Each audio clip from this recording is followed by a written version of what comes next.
პროკურატურამ გიგი უგულავას მიმართ თბილისის განვითარების ფონდის საქმეზე აღკვეთის ღონისძიების სახით პატიმრობა და სიდედრის ბინის სახელმწიფო საკუთრებაში გადაცემა მოითხოვა. გიგი უგულავას ამ საქმეზე 50,000 ლარიანი გირავა აქვს შეფარდებული. თანხის სანაცვლოდ ყოფილმა მერმა სიდედრის ბინა ჩადო, თუმცა პროკურატურა აცხადებს, რომ უგულავამ გირაოს პირობები დაარღვია და ამიტომ მას აღკვეთის ღონისძიების სახით პატიმრობა უნდა შეეფარდოს. მისი სიდედრის ბინა კი აღსრულების ბიუროს გადაეცეს.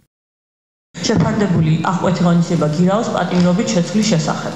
ეს არის ჩვენი შუამდგომლობა. შესაბამისად მოგახსენებთ, რა გარემოებებს ეყრდნობა ჩვენი შუამდგომლობა. ვინაიდან სახეზეა გიორგი უგულავას მხრიდან აღკვეთი ღონისძიების პირობებისა და კანონის დარღვევის ფაქტები. სახეზეა საქართველოს სისხლის სამართლის კოდექსის, საპროცესო კოდექსის მე-200 მუხლის მე-7 ნაწილის გამოყენების წინაპირობა, გირაოს პირობების დარღვევა. შესაბამისად გიორგი უგულავას მიმართ შეფარდებულმა გირაო 50,000 ლარის ოდენობით ვერ უზრუნველყო აღკვეთი ღონისძიების მიზნების შესრულება. ბრალდებული სათანადო ქცევა, ვერ აღკვეთა მისი მხრიდან ახალი დანაშაულის ჩადენა და გააგრძელა დანაშაულებრივი საქმიანობა, მათ შორის ერთი ძალადობრივი, ხოლო მეორე ეკონომიური ხასიათის. პროკურორის შუამდგომლობა გიგი უგულავამ სასამართლოს ხდომაზევე გააპროტესტა.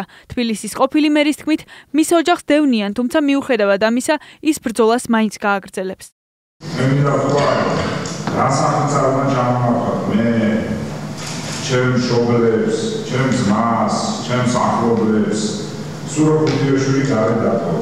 მე არ გავჩერდები და ვაპირებ ბრძოლას. გინდა სამჯერ შემიფარდე და გინდა ექვსჯერ და ხომაც 8-ჯერ შემიფარდე თუ გინდა ნასარი პატიმრობა. ამას ჩემთვის მნიშვნელობა არ აქვს.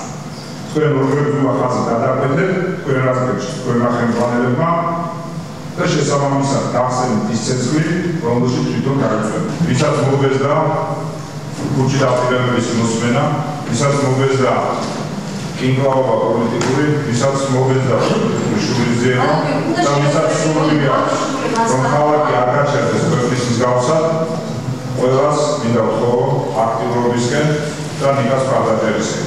გიგი უგულავას ადვოკატებმა შუამდგომლობის გასაცნობად რამდენიმე დღიანი ვადა ითხოვეს. მოსამართლემ თბილისის განვითარების საქმეზე მომდევნო სასამართლოს ხდომა 14 ივლისს ჩანიშნა.